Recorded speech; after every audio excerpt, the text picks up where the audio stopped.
Waalaikumsalam. Kebetulan Ibu cari-cari kamu dari tadi. Waduh, ada apaan nih, Bu? Kok saya jadi deg-degan ya?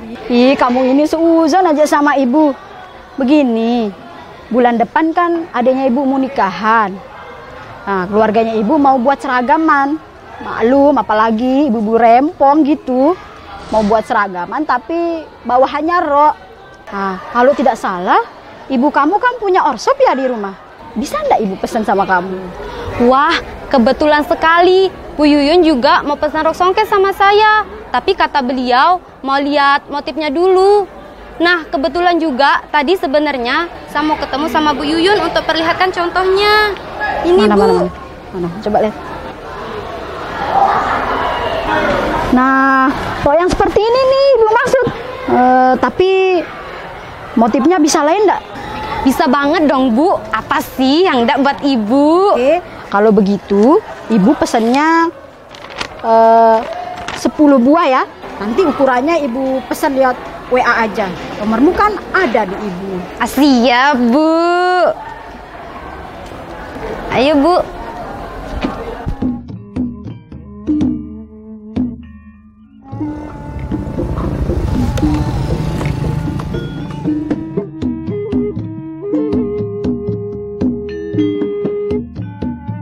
Assalamualaikum, Bu. Jaya pulang nih. Waalaikumsalam, Nona kesasulahengan. Ada kabar bahagia buat Ibu. Kabar bahagia? Iya. Apa kayak itu aneh? Toko di lana toko. Kabar bahagia apa, Nak? Jadi gini, Bu. Guruku, Bu Suryani, mau pesan rok songket, Bu. 10 buah, Bu. 10 buah. Hebat kan, Bu? Aku jadi marketernya Ibu. Oh iya, Bu. Tapi beliau maunya dengan motif yang seperti ini. Bisa kan, Bu? Kalau ini sih gampang, anakku sayang. Nah, ini namanya motif enggok. Kalau ini sih nanti kita suruh penenun kita saja membuatkannya. Kalau sudah jadi kainnya, bisa dijahit dan jadi deh roknya. Aduh, anakku sayang, kamu memang hebat. Sudah sekolahnya lancar, jiwa entrepreneurnya mantap. Pokoknya oke, anakku sayang, pinter-pinter. Siapa dulu dong? Putrinya Jaragan Arshop gitu. Iya dong. Tas dulu dong, Bu. Aduh.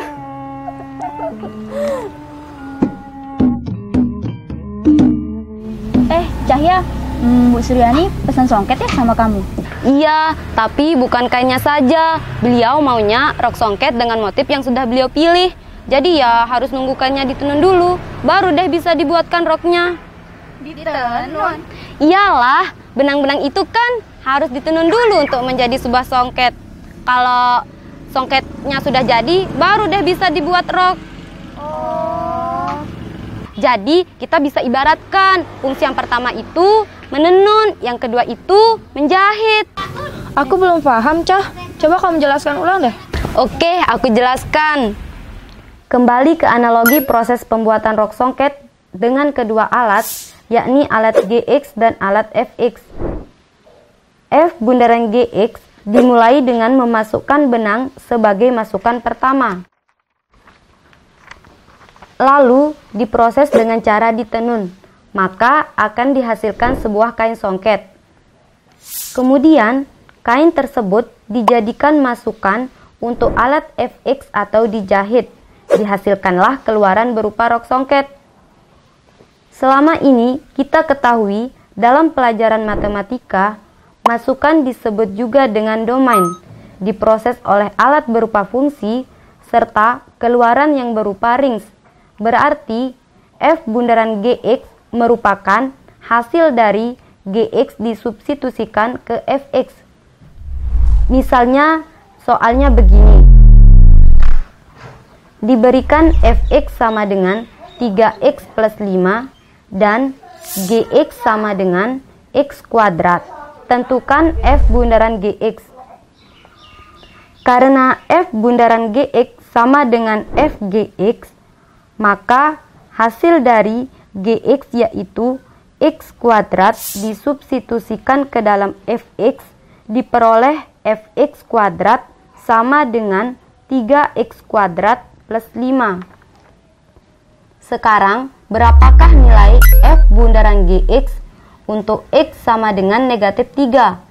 Dari hasil yang kita peroleh tadi, bahwa F bundaran GX sama dengan 3X kuadrat plus 5, maka tinggal kita ganti X dengan negatif 3. Sehingga 3 dikali kuadrat dari negatif 3 ditambah 5 diperoleh hasil 32. Mudah kan? Masih ada lagi satu nih teman-teman. Apaan lagi tuh? Fungsi inverse teman-temanku sayang. Oh, itu gampang. Begini kalau si inverse. Dalam penganalogian ini, misalkan kita ambil salah satu fungsi, yakni fungsi GX, domain yang berupa benang-benang yang diproses dengan cara ditenun dan menghasilkan sebuah kain. Jika kita inverskan atau kembalikan ke asalnya, akan menjadi helaian-helaian benang kembali. Sebelumnya sudah dijelaskan, fungsi inverse itu adalah fungsi kebalikan dari suatu fungsi. Seperti relasi dari A ke B merupakan sebuah fungsi, sedangkan dari B ke A adalah inverse fungsi. Kira-kira contoh penerapan fungsi inverse dalam kehidupan sehari-hari apalagi ya?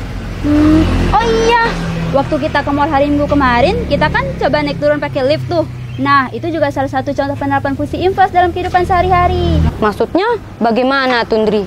Iya, coba jelasin ulang dong. Ketika kita menaiki lift, dapat kita misalkan sebagai fungsi awal. Dan kembali menuju lantai semula, dapat kita katakan sebagai fungsi inverse. Saat kita naik dari lantai 1 ke lantai 3, maka kita akan melewati 2 lantai. Dari sini, kita dapat umpamakan fungsi fx sama dengan x plus 2. Awalnya, kita berada di lantai 1, maka kita ubah nilai x menjadi 1. Kemudian, kita substitusikan ke fungsi fx sama dengan x plus 2. Sehingga, F1 sama dengan 1 ditambah 2, kita dapatkan nilai 3. Ini artinya, kita sudah berada di lantai 3.